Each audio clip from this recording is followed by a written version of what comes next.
And gentlemen, we're going to go through, we are going to dive into our top 30 running back rankings this week. This will be a live stream. It was very difficult to set this up, so if we have any technical difficulties, please excuse me, but come on, you know I am the Tom Brady of fantasy football live streams at this point. I'm assuming that we are going to have no hiccup, but before we get into it, one thing that I need to correct, I am very, very sorry for the video we put out this morning. I thought that this Saquon Barkley special line was available for everybody, and I was mistaken. The Dak Prescott special boosted line is going to be available for everybody on Underdog Fantasy, regardless of if you signed up years ago or you signed up today. Just make sure you use promo code FLOCK when you sign up. And because I made this massive mistake, I talked to Underdog and we got it sorted out. I apologize, but we fixed it. We are going to get y'all a free bet next week. It will be very similar to this Saquon Barkley one that a lot of y'all already have, but it's going to be Patrick Mahomes. That one will only be for people who use promo code FLOCK. So I'm assuming 99% of y'all are already on Underdog. If you're one of the few people that aren't, you can find the link in the live chat, find it in the description, find the link in the comment section. When you sign up with promo code FLOCK, they're going to match your first deposit dollar for dollar up to $100, and you will get that free bet. I'm sorry that it's not the one tomorrow, but we will get you one next week. That's my apologies. So I think that should be it. Let's go through. Let's dive into these rankings. Starting off, numero uno, Austin Ekeler. With Ekeler, I mean, he's the running back one right now in fantasy. Obviously, these are for a full PPR format. I will say maybe Ekeler comes back down to earth slightly if Keenan Allen's able to come in and Keenan Allen's able to see his usual 10 targets a game and they don't have to use Austin Ekeler as much around the line of scrimmage. But hell, going up against the Arizona Cardinals, we just saw the Arizona Cardinals let Jimmy Garoppolo and the 49ers drop 5 touchdowns on them. Arizona's free falling. So I think it's a safe spot to go ahead and to rank Austin Ekeler at 1. Going over to 2, we are going to have Derrick Henry going up against the Cincinnati Bengals. Now I understand this isn't necessarily the best matchup in the world, blah, blah, blah. It's Derrick Henry. What the hell am I supposed to say? I think if we look at some of the concerning usage that we have with the other running backs, it's easy to just to put Derrick Henry at 2 because big man's going to get fed. We know that for sure. Going over to one of those running backs with maybe somewhat concerning usage, Christian McCaffrey will be here at 3. Now with CMC, of course, splitting the backfield with Elijah Mitchell. I don't necessarily know how much it matters though, because with Christian McCaffrey, he's getting every single target out of the backfield. I don't love the matchup against New Orleans, but we have seen them give up a few pretty big games to the running back position. Now going over to 4, Jonathan Taylor right back to being that elite level running back. I mean, with JT, what are you wanting to see? He's playing every single freaking snap. Now, I know the Pittsburgh Steelers have a good defense, but right now the spread on this game actually makes it seem like the Indianapolis Colts are going to be able to run the ball the entire time, as Jeff Saturday seems like he wants to do. So I think it will be a good game environment, even if it's a tough matchup, if that makes sense. But going over to 5, we have Josh Jacobs. With Josh Jacobs, I want to be very aggressive. I want to put him at number 3 overall because he has that phenomenal matchup against the Seattle Seahawks.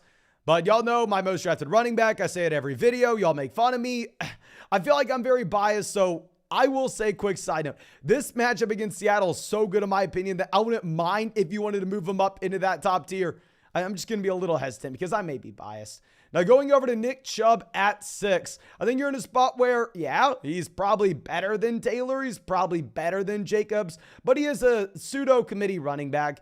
It's not a great matchup against the Tampa Bay Buccaneers either. So as a talent, yeah, Nick Chubb's better than a few of these guys ahead of him, but it's more about just scoring fantasy points in that full PPR format.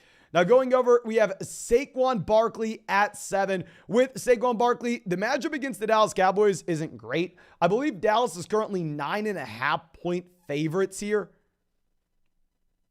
I mean, obviously, you would like to avoid jamming in any running back against the Dallas Cowboys, but in reality, Saquon Barkley is just a running back that gives you such a high floor given his receiving down usage that I think he's someone that you have to rank as an elite level guy. Now going over to our next RB, we have Kenneth Walker at 8. Second most drafted running back. You make fun of me for saying it too much. I probably do say it too much, but hell, I like our guys. Great matchup against the Raiders. I mean, with Kenneth Walker, if you're playing in a non-PPR format, I would have him ranked ahead of someone like Saquon Barkley. Given that matchup against the Raiders defense, which we know gives up a ton of points, the Raiders look like they've kind of given up on this season if it wasn't for the game against the Denver Broncos. But dropping down to our next spot, we have Travis Etienne at 9. With Travis Etienne, Kenneth Walker and him, in my opinion, are pretty much identical. The reason we're going to have Etienne under Kenneth Walker is strictly because the matchup going up against the Baltimore Ravens, that's not great now. Like we said last week, you had to bench DJ Moore. You had to bench D'Onta Foreman against the Baltimore Ravens because the Ravens were favored by 14 points in that contest. I believe the spread on this game is only about 4.5. But now James Conner at 10. Looks like the Seattle Seahawks are in free fall, as we were saying previously, but there's a big but on this one. It's a beautiful matchup, and James Conner gets every single touch out of his backfield. So I think we're probably going to have to go through. I think we're going to have to aggressively rank James Conner, where we just saw Isaiah Pacheco have over 100 rushing yards, and Conner's probably a better running back. Now, this was the issue. We had some technical difficulties. Let me go through. Let me fix this real quick. As we fix this, I will remind everyone, I am super sorry. I made a massive mistake earlier in the live stream this morning. I thought this Saquon Barkley line was available for everybody. However, it's not. The Dak Prescott boosted odds are available for everybody. Now, this Saquon Barkley line, since I told everybody they would have it, I talked to Underdog, and I'm very sorry. We are going to fix it, though. We are going to get a free bet for everybody who uses promo code FLOCK on Underdog Fantasy next week, which will be Patrick Mahomes week 13. Okay, so if you were on Underdog and you were mad at me that I got you all excited for nothing because you thought you were going to have a free bet this week, I apologize. That's on me, but we will get you one next week.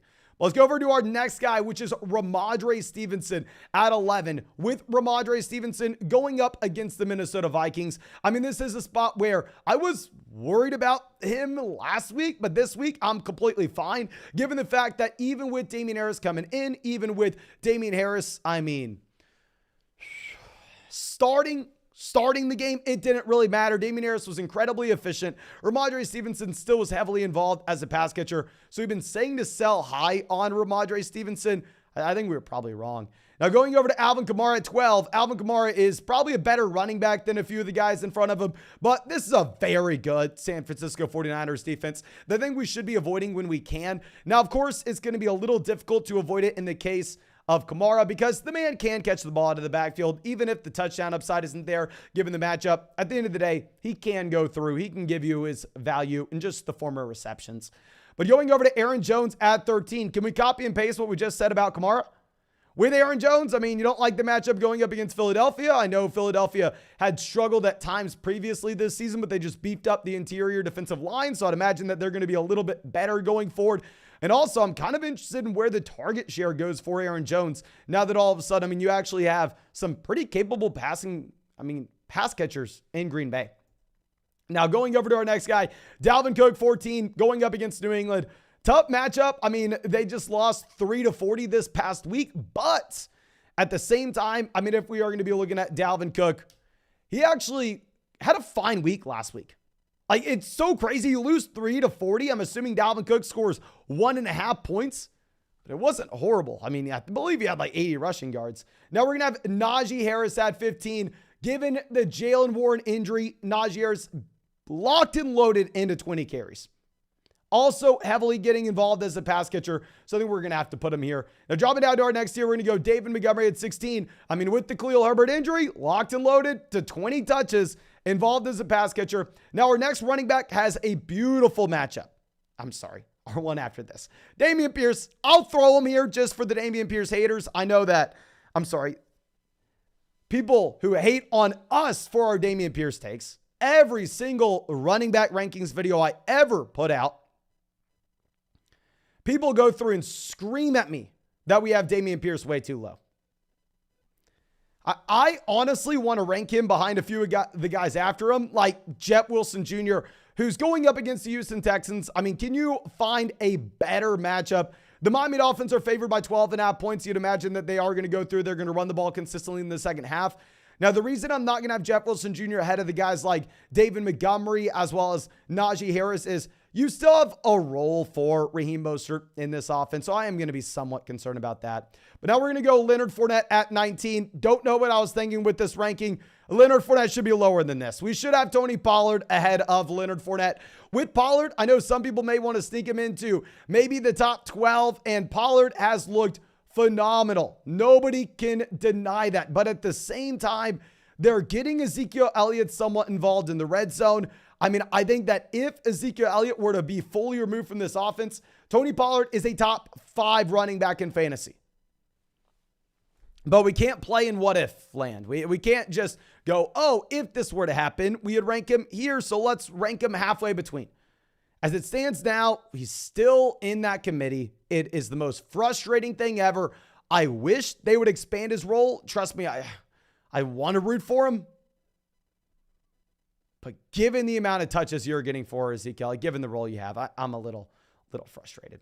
But now going down to our next tier, we are going to have Antonio Gibson at 21. With Gibson, no J.D. McKissic, bump up the receiving down usage. With Gibson at the same time, going up against the Atlanta Falcons. So you have the passing down role as well as the really good matchup. Honestly, I probably should have Antonio Gibson in C tier with the usage that he has as a pass catcher. We're going to go Jamal Williams at 22. I mean, with Jamal Williams, 3 touchdowns this past week. I know people probably want him significantly higher than this. I understand why you would.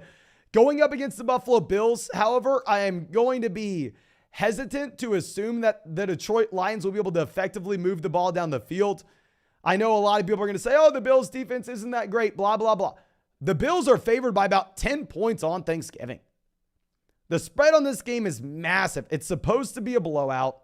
It's kind of turning into a 3-man committee with Justin Jackson getting involved now. Now going over to 23, we'll have Miles Sanders. They're 7-point favorites over the Packers. Should be able to run the ball in the second half. It's frustrating, though, in a full PPR format with Sanders, as Jalen Hurts just doesn't look to check the ball down at all. And obviously, he's getting a rushing touchdowns vultured by Hurts as well as Kenneth Gainwell. But now we have Latavius Murray at 24. With Latavius Murray, it is so difficult to rank a player here when I believe he's playing in a very bad offense, and I do not believe he is some great talent. But what I do know with Latavius Murray is Melvin Gordon's no longer with this team. Chase Edmonds is not playing this game with an injury. It is a great matchup against the Carolina Panthers. So I want to be reluctant with this ranking. I want to tell you, oh no, you don't want Latavius Murray. Volume's volume. A great matchup's a great matchup. I don't know. We'll have Devin Singletary at 25. If you look at the underdog lines this week, you're actually supposed to have, Devin Singletary significantly higher than this. We'll go through, show this off just real quick for everybody. I know that these aren't always perfect. That's why we kind of like some lines. Like, I'm betting against Devin Singletary on these props. Like, we took Devin Singletary to not have a touchdown. I know Devin Singletary has been scoring a ton as of late. I do think the red zone usage goes down. I think you get Josh Allen vulturing more and more rushing touchdowns from him. So, I don't know. I'm not a massive Singletary guy. And then we're going to go Ezekiel Elliott at 26. With Zeke, like we said, I wish they would just remove him entirely from this offense. I wish this could be the Tony Pollard show. I wish that Tony Pollard could get every snap, every touch. But that's not the situation we're in. Sadly, we're living in a different world. And we're living in a world where Joe Mixon is going to be missing this week. So we have to go through and play Samaje Perine. Samaje Perine, the matchup against Tennessee is kind of whatever. Obviously, the man went out there and the man scored fantasy points. He scored touchdowns this past week. Now, if we are projecting this going forward, I don't necessarily know how optimistic we should be when it comes to Samaje Perine continuing this touchdown equity in Cincinnati. Let me know if y'all think we have him ranked a little too low. Now, our next one going to be Isaiah Pacheco at 28. With Pacheco, Clyde Edwards-Helaire hits the IR. So I honestly think you could go through and move him up to the higher tier. We made these rankings before Clyde Edwards-Helaire is ruled out. I think if you could move Isaiah Pacheco up to running back 24 or maybe running back 25 because he doesn't catch the ball, that would make a lot of sense. Definitely belongs in the tier above this because the Kansas City Chiefs, if they want to, could go ahead and they could run the ball every single play in the second half. They're favored by about 14.5 points over the Rams. We're going to go D'Onta Foreman at 29. Great matchup against the Denver Broncos, but with D'Onta Foreman, he's not going to catch the ball. He's playing in a horrendous offense as well. So that's why we're going to rank like Latavius Murray over Foreman, because we've already seen that Foreman in his very bad offense is going to be utilized as that passing down running back, where D'Onta sadly is not. Trust me, I'm rooting for him. And then last but not least, we are going to have Rachaad White here. Y'all know we've had Rachaad White as a buy low running back for like 2 months. Like, we were getting Rachaad White off the waiver wire. I know pretty much every single person in this live stream, almost every single person a part of the flock, has Rachaad White on their roster. So they're probably going to be mad at me to have him this low in the first place. But if we're going to be realistic with ourselves, I mean, hell, you got to at least acknowledge the fact that Leonard Fournette is more likely than not going to have the majority of the touches.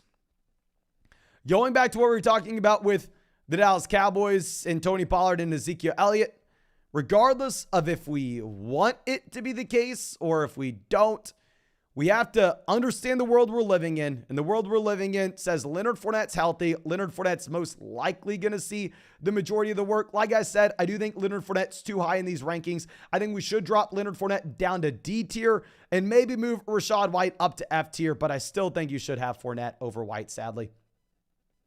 Now, we have a lot of people asking where Mixon is. I'm making these rankings with the assumption that Joe Mixon is missing because, of course, if Joe Mixon plays, you know where to go through and put him in your starting lineup. I wanted to make sure that we are answering questions with Samaje Perine if Joe Mixon were to miss, because that would be, my opinion, something that's a lot more important to talk about, a lot more important to actually look at. But I owe everybody one more apology. I know we're being annoying with this, but I made a massive mistake earlier in the live stream. This Saquon Barkley line is not available for everybody. I apologize. That is on me. I am super sorry.